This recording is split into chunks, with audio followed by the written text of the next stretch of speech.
Hello, good morning everyone. कैसे हैं आप लोग? Welcome to my channel. ये सुबह उठी, सुबह देखिए कपड़े बहुत ज़्यादा हो रखे थे, ठंड इतनी हो रखी है और ऊपर से धूप नहीं आ रही है, तो कपड़े 2 दिन से मैंने धोए ही नहीं थे और 2 दिन के कपड़े देखिए कितने ज़्यादा हो गए हैं। मोटे कपड़े हो जाते हैं, एक साथ ज़्यादा कपड़े पहने जाते हैं और धुलने के आसार आज भी नहीं थे, लेकिन सोचा कपड़े धो देती हूँ क्योंकि जब तक मशीन भरी लगती है तो ऐसा लगता है कपड़े पड़े हुए हैं। तो सबसे पहले उठ के मैंने मशीन ही लगा दी कि आज अगर मशीन लगा देती हूँ, मशीन के साथ साथ मैं किचन का काम और उसके साथ दूसरा काम करती रहूंगी तो मेरे लिए इजी होगा। मैंने हाथ के कपड़े अलग कर दिए और मशीन के डालने के कपड़े अलग कर दिए। गीजर लगने का ये फायदा होता है कि आप मशीन में गर्म पानी डालेंगे तो बिल्कुल भी ठंड नहीं लगती है। अब काफी टाइम से गीजर में कपड़े धो रहे हैं तो इसलिए बुरा भी नहीं लगता, मतलब इतना अच्छा लगता है कि हाँ हम कपड़े धो रहे हैं, गरम गरम पानी में आराम से बैठ जाते हैं, इसलिए मैं बार बार यूज नहीं करती हूँ। एक ही बार सारे कपड़ों को मैं बाथरूम में डाल के फिर उनको वॉश करती हूँ। मैंने मशीन चला दी थी और इधर मैंने पहले से ही दूध रखा हुआ था। सोचा अब दाल बना देती हूँ आज, क्योंकि कल शाम को हमने सूखी सब्जी खाई थी, आलू गाजर मटर, तो अब मैंने दाल बना दी। दाल हमारे परिवार में सब खुश होके खा लेते हैं। अब मैंने फटाफट, मैं जब भी किचन में ऐसा काम करती हूँ मशीन के साथ तो मैं हमेशा ये करती हूँ कि मशीन भी चलती रहती है और मेरा किचन का काम भी होता रहता है। मैं जल्दी से भाग के गई, मैं ठूठी चलती हुई छोड़ आई थी, बाल्टी भर गई थी, अब उसको मशीन में डाल दूंगी गर्म पानी का और आके मैं अपनी दाल में और दूध में लग गई। फटाफट इसको काम कर लूँ क्योंकि एक साथ हम 2 काम कर लेते हैं तो ईजी हो जाता है। सुबह मम्मी पापा जल्दी खाना खाते हैं इसलिए मुझे किचन का भी काम जल्दी करना होता है और मशीन का भी काम जल्दी करना होता है, क्योंकि जब तक मशीन नहीं हटेगी झाड़ू पोछा और बाथरूम हम साफ नहीं कर सकते हैं। तो इसलिए मैं हमेशा दोनों काम एक साथ कर लेती हूँ। मैंने जल्दी से दाल रख दी है। बच्चे अभी सो रहे हैं इस टाइम और मेरे हस्बैंड भी सो रहे हैं, मम्मी भी है लेटी हुई हैं सोड में, तो मैं भाग भाग के काम कर रही हूँ। पापा थे ही नहीं, पापा बाहर गए हैं। मैंने अपने टमाटर निकाले फ्रिज से और धनिया निकाला। दाल में थोड़ा सा धनिया, हरी मिर्च और लहसुन कूट के हम डालते हैं तो काफ़ी अच्छा लगता है, अच्छी दाल बनती है, रोटियों के साथ भी अच्छी लगती है। हमें दाल बहुत पसंद है, हमारे पूरे परिवार को अच्छी लगती है। ठंड में फ्रिज में घुसना कैसा लगता है, बिल्कुल ठंडा। अभी हीटर चला रखा है इसलिए मुझे ठंड नहीं लग रही है और ज़्यादातर मैं काम करती हूँ तो मैं स्वेटर निकाल देती हूँ, मुझे कंफर्ट फील नहीं होता है। मैंने स्वेटर साइड में रख दी और मैं जल्दी जल्दी काम करने लगी। मुझे ऐसा लगता है ज़्यादा कपड़े पहन के लेजी हो जाते हैं, थोड़ा सा काम इतना स्पीड से नहीं होता है, इसलिए मैंने शॉल भी साइड में रख दिया और स्वेटर निकाल दी थी और मैं अपने काम में लग गई। हीटर की वजह से इतनी ठंड थी भी नहीं, हीटर आया तो थोड़ा सा ये है कि अच्छा लग रहा है, ठंड इतना नहीं लग रही। हम फ्लैट को बंद कर लेते हैं। ये मैंने 2-3 चम्मच टमाटर का रस निकाला फेस पैक के लिए। आप टमाटर का रस बहुत अच्छे से यूज कर सकते हैं, आप रुई में डाल के भी इसको फेस पे लगा सकते हैं और किसी फेस पैक में भी डाल के लगा सकते हैं, काफी अच्छा रहता है। इवन गर्मियों में आपको रोज लगाना चाहिए, स्किन टैन नहीं होती है इससे, धूप की वजह से जो स्किन जल जाती है वो नहीं होगी और स्किन ग्लो करती है। मैं अपने से छोंक काट रही थी, इतनी देर में मेरी मशीन बोल गई और मैं फटाफट उसके कपड़े निकालने के लिए चली गई। अब एक एक करके इनको सारे कपड़ों को इकट्ठा मैं कर दूंगी और एक साथ ही बाथरूम में जाऊंगी इनको झकोलने के लिए, क्योंकि मैं बार बार नहीं उठ बैठ सकती, मेरे कमर में दर्द होता है, मुझे बड़ी परेशानी होती है, इसलिए मैं एक ही साथ करती हूँ ये काम। देखिए मेरा स्पीड से काम चल रहा है। अभी कुकर में सीटी लगी है, छोकी नहीं है मैंने दाल, सिर्फ सीटी लगी है, तो सोचा आटा गूंद देती हूँ क्योंकि अभी उसकी गैस नहीं निकली थी। सुबह सुबह इतनी भागदौड़ हो जाती है एक हाउस वाइफ को, और ये तो सोचो कि अभी बच्चे उठे नहीं है, नहीं तो किसी को चाय चाहिए, किसी को कॉफी चाहिए, किसी को गर्म पानी चाहिए, वो जो अलग से एक फरमाइशें चालू हो जाती हैं बिस्तर के अंदर से, वो अलग होगी। ये तो नॉर्मली एक हाउस वाइफ की भागदौड़ है जो सुबह की है। और फिर ये होता है कि किया ही क्या है, काम बहुत हो जाता है यार हाउस वाइफ को। सीरियसली मैं कई बार खुद की वीडियो को देखती हूँ तो लगता है यार पूरा दिन ही काम करते हैं, चाहे सर्दी हो गर्मी हो, काम इतना ही होता है। कई बार ये होता है कम नहीं होता, बढ़ जाता है। कोई काम हम सफाई को छेड़ दें या किसी और चीज को छेड़ देते हो तो काम बढ़ जाता है। चलो ये तो जिंदगी है, रूटीन है जो चलता रहेगा। हमारी दाल उबल गई है और मैं अब कुकर धो के इसी में छोक दूंगी। मैं हमेशा कुकर में ही छोकती हूँ दाल को, मुझे अच्छा लगता है और मुझे ऐसा लगता है इसमें मैं बना के थोड़ी देर खदकाती हूँ तो दाल अच्छी बनती है। देखिए मेरी माचिस नहीं चल रही, मेरा लाइटर खराब हो गया है और गीले हाथ थे मेरे तो माचिस गीली हो गई। मेरा किचन बिल्कुल साफ हो गया, हमारी दाल बन गई और मशीन में भी सारे कपड़े निकल गए। अब मैंने निकाली सॉक्स, और मैं अब घुस जाऊंगी बाथरूम में अपने कपड़े धोने के लिए। 2 दिन से ये लग रहा था कपड़े नहीं धुले हैं, कपड़े नहीं धुले हैं, क्योंकि मशीन में दिखते रहे तो बड़ा गुस्सा आता है कि कपड़े नहीं धुले हैं। आज फाइनली कपड़े धुल जाएंगे। सूखेंगे नहीं सूखेंगे ये तो देखो भगवान के ऊपर है, धूप दिखाता है कि नहीं दिखाता है। अभी तो 2 दिन से धूप बिल्कुल नहीं निकली है दिल्ली में। आज भी पता नहीं, मुझे उम्मीद नहीं कि आज धूप निकलेगी, जैसा सुबह वेदर था पता नहीं अब निकलती है तो शायद सूख जाए। हमने फटाफट देखिए अपना गर्म पानी चला दिया है और अब कपड़े धो देंगे हम। बहुत लंबी वीडियो हो जाती है इसलिए मैंने यहाँ वीडियो को पोस्ट कर दिया। मैंने सारे कपड़े धो दिए और सुखा दिए। देखिए मेरी कुर्सी बिल्कुल भर गई है। अब दिखाते हैं आपको दिल्ली का वेदर। बिल्कुल ठंडी हवा, बिल्कुल चिल्ड। इतनी ठंड थी इस टाइम मैं बाहर निकली क्योंकि अंदर हीटर चल रहा था और बाहर इतनी ठंड लगी मुझे। ये कुछ कल के कपड़े हैं और मम्मी ने सुबह सूट धोया था, ये भी नहीं सूखा है। मैंने इनको कपड़ों को ऐसे ही उठा के रख दिया। हस्बैंड उठ गए, बच्चे उठ गए, देखिए उनके लिए और अपने लिए चाय बनाई। ये मेरी दूसरी चाय है। मुझे ठंड लग रही थी, सर्दियों में कई बार हो जाती है चाय। बेटा हीटर के सामने बैठा है, उसे ठंड लग रही थी, बिस्तर में से निकल के आया था, चाय पी ली, आराम से बैठ के बातें कर ली और मैं अपने फ्लैट में आ गई। देखिए बिल्कुल फैला हुआ एक फ्लैट को संगवाया, मैं दूसरे को करूंगी। ये देखिए लाइट जलाने के चक्कर में मैंने पंखा चला दिया और मुझे फील हुआ है ठंडी हवा कहीं से आ रही। बाद में देखा तो पंखा चल रहा था, फटाफट उसे बंद किया और अपने फ्लैट की सफाई कर दूंगी। ये देखिए सर्दी से बचाने के लिए मैंने पौधे बहुत पहले ही अंदर रख दिए थे, काफी सारे।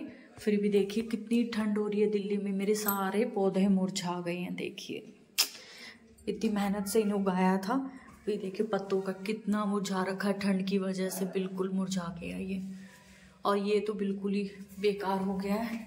बाहर से लिया था एक नया प्लांट, ये देखिए बिल्कुल खराब हो गया। इतनी ज़्यादा ठंड हो रही है कि पौधे बिल्कुल मुरझा रखे हैं। अब थोड़ा वेदर सही होगा, धूप आएगी जब इन्हें बाहर रखूंगी, जब थोड़ा सा ठीक होंगे ये। अब चलिए अपने ऊपर थोड़ा ध्यान देते हैं। अपने घर का दोनों का मैंने फ्लैट साफ कर दिया, बिल्कुल अच्छे से क्लीन कर दिया था, तो थोड़ा वक्त अपने लिए भी निकालना चाहिए। मैंने अच्छे से फेस वॉश किया। अभी गीजर में पानी गर्म नहीं हुआ था, मुझे नहाना था और पूजा करनी थी, लेकिन सोचा पहले अपना फेस वॉश कर लेती हूँ, अच्छे से क्लीन कर लेती हूँ। काफ़ी दिन से स्क्रब नहीं किया था। हफ्ते में आपको 2 बार स्क्रब ज़रूर करना चाहिए क्योंकि सर्दियों में पसीने नहीं आते और हमारे पोर्स रुक जाते हैं जो स्किन के लिए अच्छे नहीं होते। कई बार पिंपल हो जाते हैं या ब्लैक हेड्स हो जाते हैं, तो उसको हटाने के लिए आप सर्दियों में 2 बार स्क्रब ज़रूर करें और गर्मियों में 1 बार। और जब भी स्क्रब करते हैं तो पैक ज़रूर लगाएं। थोड़ा सा अपनी स्किन का ज़रूर ध्यान दें। अगर आप थोड़ा सा भी ध्यान देंगे तो आपका रिजल्ट बहुत अच्छा आएगा।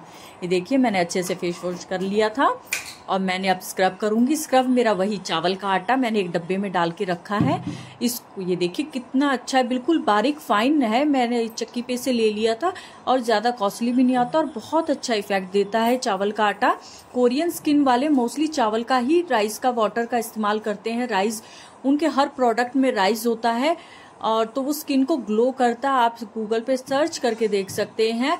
ऑल ओवर वर्ल्ड कोरियन की स्किन बेस्ट स्किन होती है और मैंने ये वाकई में जाना है। आप चावल के देखिए, स्क्रब करके देखिए, आपको रिजल्ट वाकई में दिखाई देगा।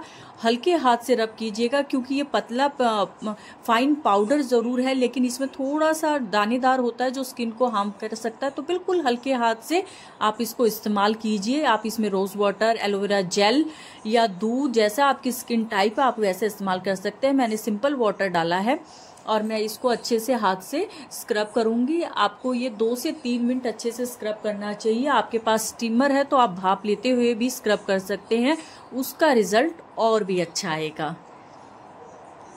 मैंने वीडियो को पोस्ट कर दी, अच्छे से स्किन को स्क्रब किया और वॉश कर लिया। ये देखिए, और जब भी हम स्क्रब करते हैं, मैंने पहले भी अपनी वीडियो में बताया, आपको फेस पैक ज़रूर लगाना है, मस्ट है बिल्कुल। आप स्किन को ऐसे नहीं छोड़ सकते हैं। ये स्क्रब तब करें जब आप फेस पैक लगा सकते हैं, अपने लिए टाइम निकाल सकते हैं, क्योंकि जब हम स्किन को स्क्रब करते हैं तो पोर्स खुल जाते हैं जो स्किन के लिए हार्मफुल होते हैं। अगर आप उसको खुला ही छोड़ दोगे, इसमें डस्ट या कुछ बैठता है तो आपको ब्लैकहेड्स हो सकते हैं या आपकी स्किन रफ हो सकती है। आप पैक ज़रूर लगाएं। पैक के लिए आप कुछ भी इस्तेमाल कर सकते हैं। मैंने देखिए सिंपल चंदन पाउडर है, मैंने उसका इस्तेमाल किया। आप मुल्तानी मिट्टी, बेसन का, आप किसी भी चीज़ का प्रयोग कर सकते हैं। पैक ज़रूर होना चाहिए स्किन पे। मेरी स्किन पे अभी कोई भी दाना या कुछ भी नहीं है, स्किन बिल्कुल क्लियर है, लेकिन फिर भी मैं अपनी स्किन का थोड़ा सा ध्यान रखती हूँ और रखना भी चाहिए सबको अपना स्किन का ध्यान। सर्दियों में इतना मन नहीं करता ठंड की वजह से, लेकिन हाँ कभी कभी ज़रूर अपने पे कुछ ध्यान हर लेडीज़ को देना चाहिए। हाउसवाइफ को जितना हम अपने घर पे, अपने बच्चों पे, अपने किचन में ध्यान देते हैं, उसका 5% हमें अपने आप पर ज़रूर ध्यान देना चाहिए, कुछ वक्त अपने लिए। अच्छे से मैंने पैक लगाया, बाहर गाने चल रहे थे, मैं उनको भी सुन रही थी और पैक लगा रही थी। जब तक गीज़र में पानी गर्म होगा मेरा पैक सूख जाएगा। बिल्कुल अच्छे से देखिए, मैंने पतला ही लगाया है और मैं यहाँ डांस कर रही थी, गाना चल रहा था। पतला पैक लगाया है क्योंकि सर्दियों में जल्दी सूखता नहीं है, जितना मोटा लगाएंगे उतना लेट सूखेगा। मैंने पतला ही पैक लगा लिया और ये मेरा यहाँ स्किन रूटीन आज का खत्म हो। मैं नहा ली हूँ, पैक धो लिया था, स्क्रब करने के बाद अच्छे से स्किन देखिए बिल्कुल साफ हो गई है। स्क्रब जरूर करना चाहिए सर्दियों में एक बार। बच्चे आराम से टीवी देख रहे हैं, छुट्टियों का मजा। और देखिए हीटर चला रखा है, इस कमरे में बिल्कुल भी ठंड नहीं है, बिल्कुल गर्म हो रखा है। तो अब इनके लिए खाना बनाऊंगी और फिर बेटों को होमवर्क करवाऊंगी। इस रूटीन के बाद हम आ गए दोबारा अपने किचन में। पूरे दिन का इतना छोटा छोटा मिला के इतना ज़्यादा काम हो जाता है, वीडियो बहुत लंबी हो जाती है अगर पोज ना की जाए। बेटी की फरमाइश आई मुझे पराठा खाना है, फिर बेटा भी बोला मुझे भी पराठा खाना है, तो उन दोनों के लिए पराठे बना दिए थे मैंने दाल के साथ। ये देखिए मैंने कच्चा प्याज काटा है। प्याज मेरे बच्चे खुश होकर खाते हैं, तो मैं क्या करती हूँ कि आप आम का अचार की जो थोड़ी सी ग्रेवी होती है उसके अंदर आप अच्छे से उसको मिक्स करके जब खाइए बहुत अच्छा लगेगा। छाना बना के हटी थी तो जेठानी जी आ गई। ये देखिए मम्मी और दीदी हैं, भजन सुन रहे थे, मैंने उनके लिए चाय बना दी और अपने लिए भी चाय बना ली थी। चाय पी, हम काफी देर बातें की। काफी देर बातें करने के साथ ये राम मंदिर का जो है 22 तारीख को है, तो उसके बारे में हम बोल रहे थे कि दिवाली मनाएंगे सब, और हम भी।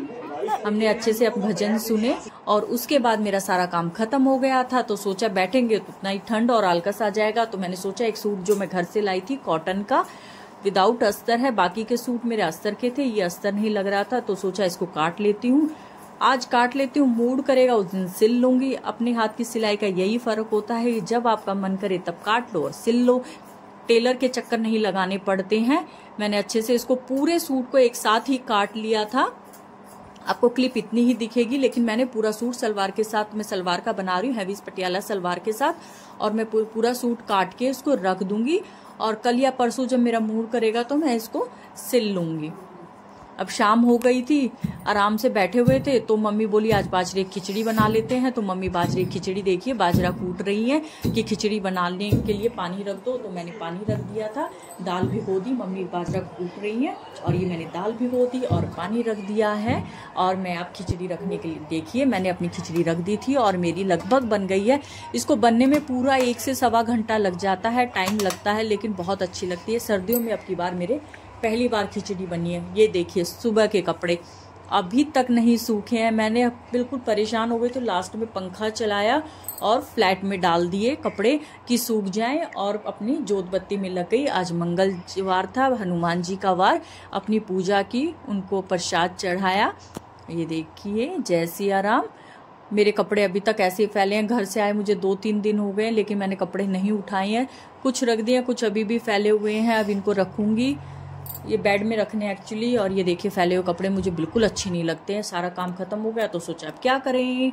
और मैं ये सूट सिल के लाई थी घर से, लेकिन इसकी तुरपाई नहीं हुई थी, तो मैंने सोचा गीजर हीटर चल रहा है तो आराम से बैठ के तुरपाई कर लेते, क्योंकि खाना खा लिया था, आराम से सारा काम हो गया था, टीवी देख रहे थे, तो मैं अपनी तुरपाई पर लग गई। ये देखिए बाजरे की खिचड़ी कितनी अच्छी लगी है। बहुत से लोग चावल डाल के बनाते हैं, लेकिन हमने सिर्फ चने की दाल डाली और हमें ऐसे ही अच्छी लगती है। मम्मी पापा को दे दी थी, बच्चों ने खा ली थी, किसी ने दूध के साथ खाई और किसी ने दही के साथ। सबके अलग अलग टेस्ट होते हैं। सर्दियों में बर्तन, लेकिन हमारे बर्तनों का सहारा हमारा गीज़र, गर्म पानी आता है तो आराम से धुल जाते हैं। हमारे फैले हुए कपड़े, रात हो गई थी, काफ़ी देर बैठ के रेस्ट करके तुरपाई करके सोचा अब देखती हूँ कि कुछ सूखे हैं कि नहीं सूखे, क्योंकि पंखा चल रहा था, फ्लैट बिल्कुल ठंडा हो रखा था, रात को ठंड लगेगी, इसलिए मुझे लग रहा था कि अगर सूख गए होंगे तो मैं पंखा बंद कर दूंगी, लेकिन नहीं, सिर्फ 2 ही कपड़े सूखे। मैंने सारे कपड़े पलट के देखे कि कोई तो सूखा हो। कुर्सी भी भरी हुई थी, बाकी कपड़ों से 2-3 ही फैला रखे थे। ये सिर्फ 2 कपड़े सूखे मेरे, कोई भी कपड़ा नहीं सूखा। अब कल परेशानी होगी, क्योंकि मोस्टली सारे कपड़े धो दिए मैंने, बच्चों के भी, उनके पापा के भी सारे कपड़े धुले हुए हैं। अब देखते हैं कोई सूखेगा, अगर सारी रात डाल के रखूंगी कोई सूखता है तो ठीक है, अभी तो नहीं सूखे। ठंड लग रही थी उधर, क्योंकि उस साइड गीजर चल रहा है, वो हीटर चल रहा है और इस साइड पंखा चल रहा है, तो अजीब सा ही माहौल हो रखा है। पंखे की वजह से फ्लैट बिल्कुल ठंडा हो गया है। दिल्ली की ठंड बहुत बेकार है, इस टाइम बहुत ज्यादा ठंड हो रही है। हीटर चला रखा है तो थोड़ी सी शांति है, बच्चों को भी और हमें भी। उसकी वजह से फ्लैट गर्म हो जाता है। दूसरे वाला फ्लैट बिल्कुल गर्म है, हमने हीटर चला रखा है। इसमें पंखा चला रखा है ताकि कपड़े सूख जाए, फिर भी कपड़े नहीं सूखे और लगता है अगर ऐसा ही मौसम रहा तो 2 दिन और कपड़े नहीं सूखेंगे। ये है कि बेटे की ऑनलाइन क्लासेस हो गई हैं, बेटी की नहीं है। अगर मौसम ऐसा ही रहा तो मैं उसको स्कूल नहीं भेजूंगी, क्योंकि मैं नहीं चाहती उसके फाइनल आ रहे हैं और वो बीमार हो जाए। तो मैं शायद ऐसा ही मौसम रहा तो मैं उसकी 1-2 दिन की छुट्टी करवा दूंगी। अभी मेरा ये है कि ये मेरे पूरे दिन के एक व्लॉग था, जो मैंने एक व्लॉग शूट किया। आपको व्लॉग अच्छा लगा हो तो please like share and subscribe कीजिएगा। अभी थोड़ा सा काम बचा है कि हस्बैंड का खाना डालना है, बच्चों को दूध डालना है, वो मैं शूट नहीं कर रही हूँ। बहुत ज्यादा ठंड हो रही है इस टाइम, मुझे थोड़ी परेशानी हो रही है। मैं पंखा बंद करके बचा हुआ काम करूंगी और मैं अपना व्लॉग यहीं खत्म करती हूँ। प्लीज मेरी वीडियो को लाइक शेयर एंड सब्सक्राइब कीजिएगा। Thank you, bye.